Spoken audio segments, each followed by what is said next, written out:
प्यारे विद्यार्थियों, शुभाशीष। हम पढ़ रहे हैं यशपाल जी का लिखा हुआ अध्याय लखनवी अंदाज। इसका संक्षिप्त परिचय देते हुए हमने बताया था लखनवी अंदाज अध्याय यद्यपि कहानी के एक नए आंदोलन के विरोध में लिखा गया था। कहानी के उस नए आंदोलन की मान्यता थी कि बिना चरित्र के, बिना पात्रों के, बिना घटना के भी कहानी लिखी जा सकती है। यशपाल जी ने इसी विचारधारा के विरोध में लखनवी अंदाज अध्याय को लिखा है, पर इस अध्याय में इसके अलावा अन्य कुछ भी विशेषताएं देखने को मिलती हैं। जैसे दोहरी जिंदगी जीने वाले जो व्यक्ति होते हैं, जो एक बनावटी जीवन जीते हैं, जो दिखावे की संस्कृति को पसंद करते हैं, ऐसी परजीवी संस्कृति के विरोध में भी स्वर मुखरित हुआ है। इसके अलावा प्रासंगिक तौर पर और अन्य प्रकार के संदेश भी मिलेंगे जो साथ साथ बता दिए जाएंगे। आइए इस व्याख्यान में लखनवी अंदाज अध्याय प्रारंभ करते हुए प्रथमान्विति का अध्ययन करते हैं। मुफस्सिल की पैसेंजर ट्रेन चल पड़ने की उतावली में फुकार रही थी। आराम से सेकंड क्लास में जाने के लिए दाम अधिक लगते हैं। दूर तो जाना नहीं था।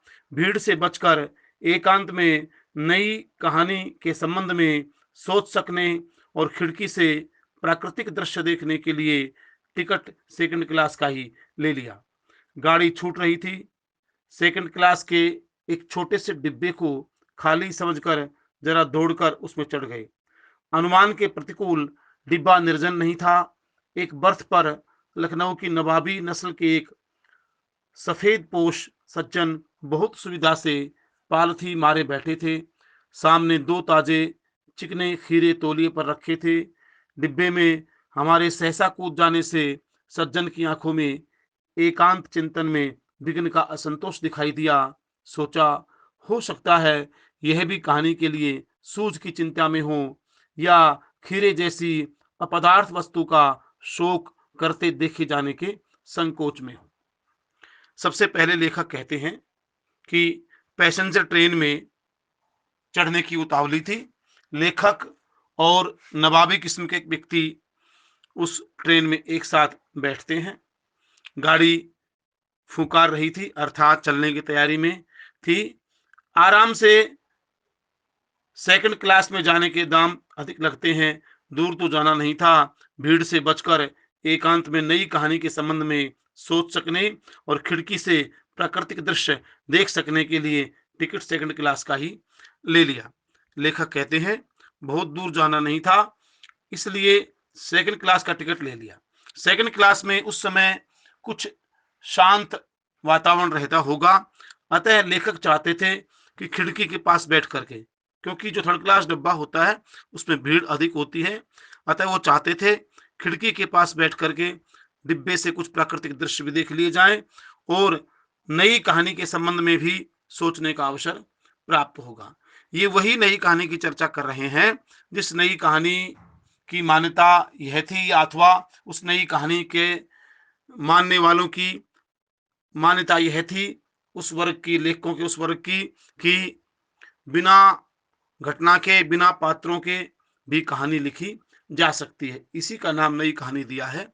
लेखक यशपाल सोच रहे हैं कि सेकंड क्लास के डब्बे में बैठ करके नई कहानी के संबंध में कुछ और अधिक सोचा जा सकता है, अतः एकांत चिंतन हो पाएगा और खिड़की के पास बैठ करके प्राकृतिक दृश्य भी देख लिए जाएंगे, अतः टिकट सेकंड क्लास का ही ले लिया।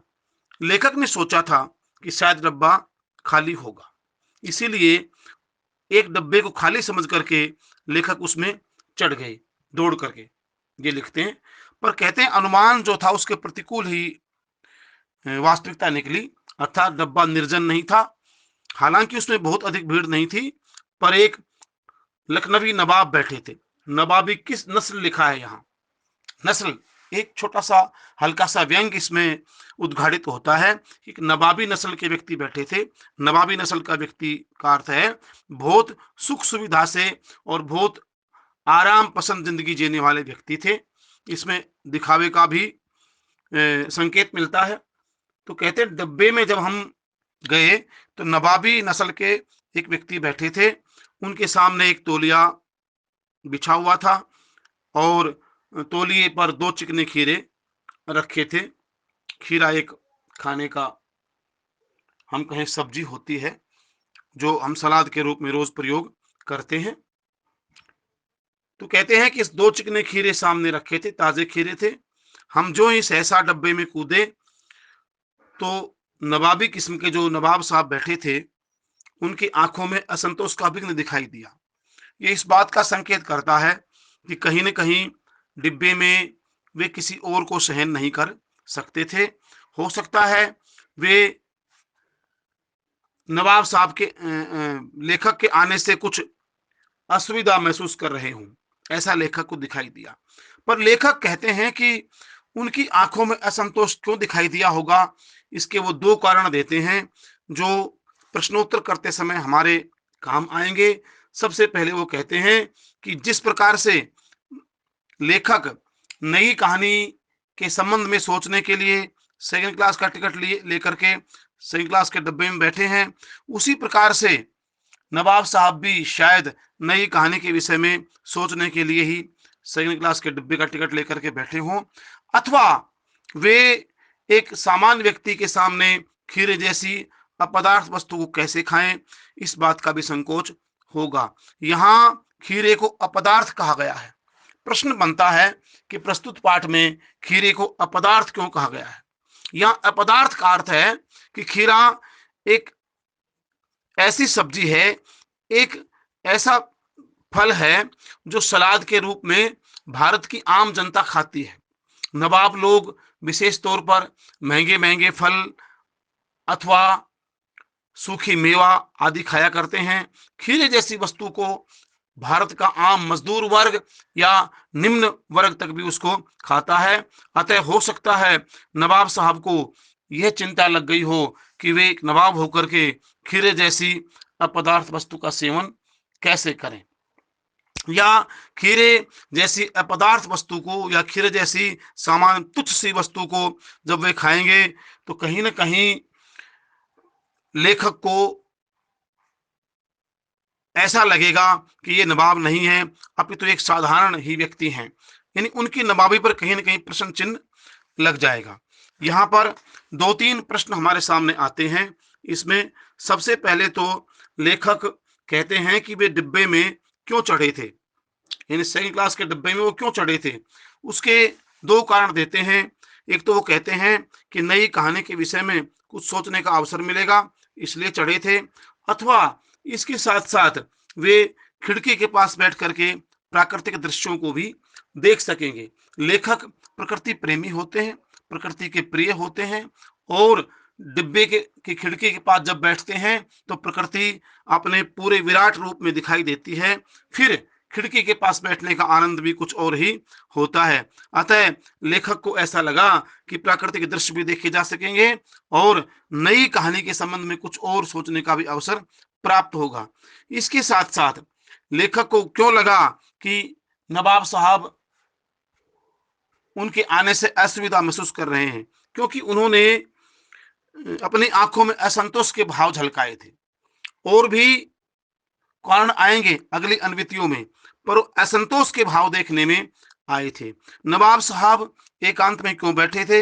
इसका एक कारण ये भी है, 2 कारण देते हैं कि एक तो हो सकता है लेखक के अनुमान के स्वरूप कि वे भी लेखक की तरह से ही नई कहानी के संबंध में सोचने के लिए उस एकांत डब्बे में बैठे हों, अथवा इसके साथ-साथ लेखक का ये मानना है कि कहीं न कहीं नवाब साहब ये सोच रहे थे कि उस एकांत डब्बे में बैठ करके खीरे जैसी वस्तु को खा करके उसका आनंद प्राप्त करेंगे, तो लेखक को लगता है कि अब वे एक आम व्यक्ति के सामने, एक भारत के सामान्य व्यक्ति के सामने खीरे जैसी अपदार्थ वस्तु को कैसे खाएं। शायद इस बात की भी उनको चिंता रही होगी।